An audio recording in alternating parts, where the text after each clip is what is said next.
Okay, this is a video about how to take your CAP report and the 2-year rotation to create or update your own graduation plan in the format that I would most like to look at it in.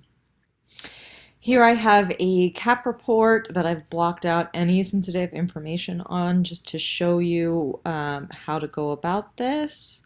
So the first thing you're going to come to on your CAP report is any general education information that you need to fulfill. So everyone has to do one PE 100, which is actually not that much physical activity. It's mostly learning about how to um, uh, eat properly, how to integrate fitness into your routine, all of that. It's more of a health class. That's a 1 credit course, and then you get to take 3 physical activity courses, right? So essentially what you're going to do is look at what, if this says no, you have to take all 4 of those 1 credits.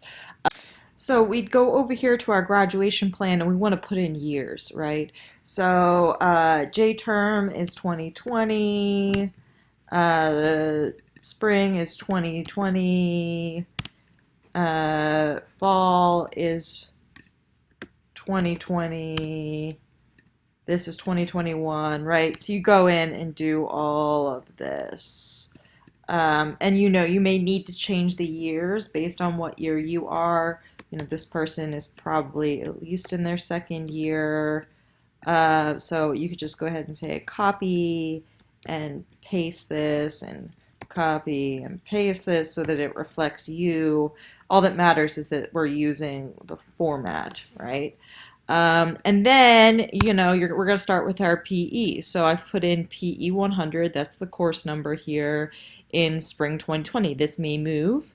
And then I put in some other PE courses here. It's generally pretty hard to get PE courses in J term because you can take up to 5 credits in J term. And a lot of seniors tend to snap those up. So that's often something that seniors do. They take some kind of meditation or yoga class in their senior year in J term with some other 4 credit class. So that's a common thing. So I've just plugged them in these locations here for now. I'm going to go back to my CAP report. This person already has literature taken care of, so we're going to skip right over that. We're going to go to philosophy, okay? So I'm not going to care about where I'm putting in gen eds for now. I'm just going to go down the list. We need a PH, we need an RC, we need an MR. So I'm just going to go ahead and put that in here. So a PH for 4 credits, an MR for 4 credits. What was the other one? My mind is a sieve.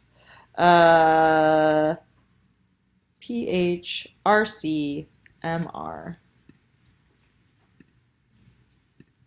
And I'm skipping over J terms for now because you don't want to just take any gen ed in J term, okay? Taking a religion course, I've heard, is actually pretty good in J term because it's a condensed period of time, and while it's a lot of work and a lot of reading, a lot of people really enjoy just being able to focus on their religion credit in J term. Not everyone feels that way. It's really up to you. But probably taking a statistics class in J term is going to be a nightmare for you, so don't do that, please. Try and go for things that are thematic, that may deepen your understanding of a particular topic instead of trying to take something that's going to be difficult to take in a condensed 4-week period. So you keep working your way down. This person also has a natural science, so I'm just going to put in an S for, again, I'm not caring about what is going where, because later when you're picking out classes, let's say you have an RC, a Christian traditions class that you really decided that you would like to take in spring when you have a philosophy here, you're just going to move the philosophy, you're just going to take this guy, say copy, you're going to move down here, you're going to paste, you're going to take this one, you're going to copy, and you're going to paste, right? And then now that's your new class, right? So this is a living document that will change. We just want everything to be plugged in here as best we can so that we know what we're missing. So for instance, with your senior seminar, your capstone course, we know that we teach those every fall, and it's a 2 credit course for theater. You're going to have to check that 2-year course cycle to be sure. So if you have multiple majors, right? Ours, if you go to theater and dance, and you'll see every fall. For theater 499, it's every fall, and it's only in fall.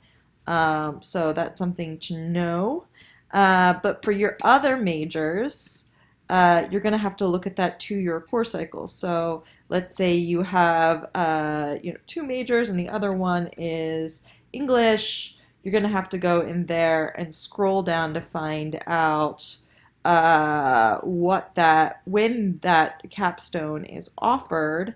And it may not be like ours, right? There is no 499 here. That's because they do thematic specific capstone seminars, and you have to talk to someone in that major to find out how they run that. Because I'm not an expert on every major.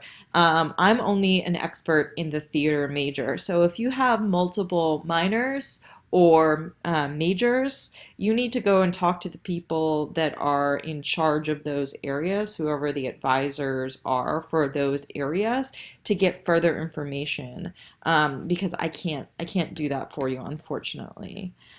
So you would plug in, if this were year 4, right, for you, and say you're graduating in 4 years. Not everyone graduates in 4 years. Some people graduate in 3.5. Some people graduate in 5. Some people graduate in 6.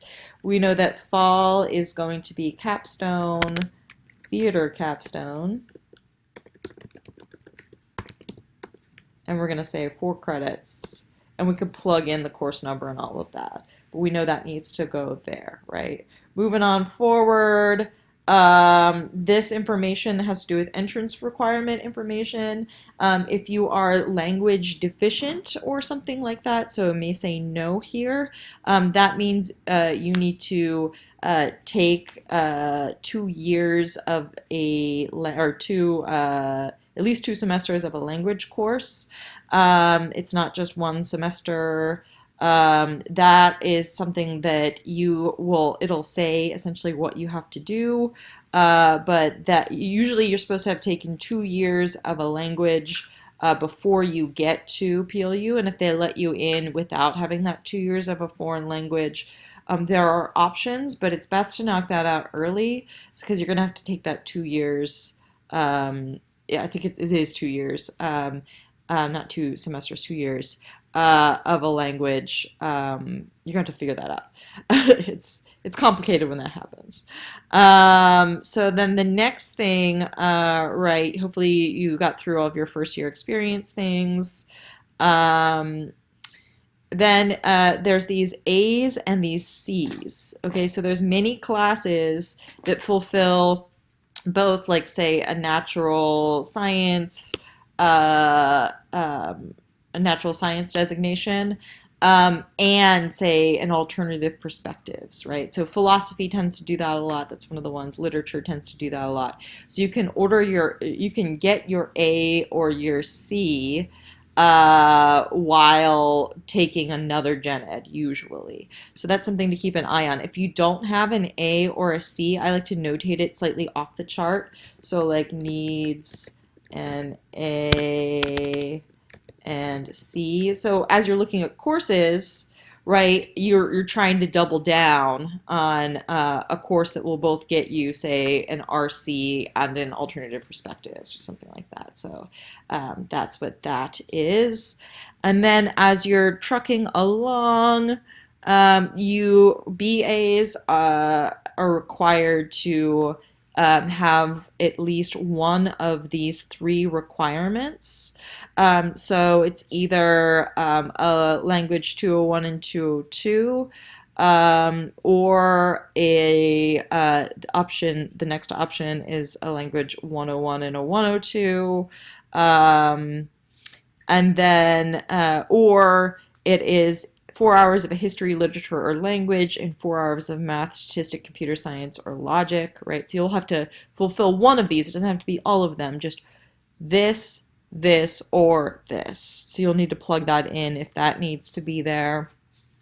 Every student needs to have upper division of 40 hours of a 300 or plus required hours. That's 40 hours.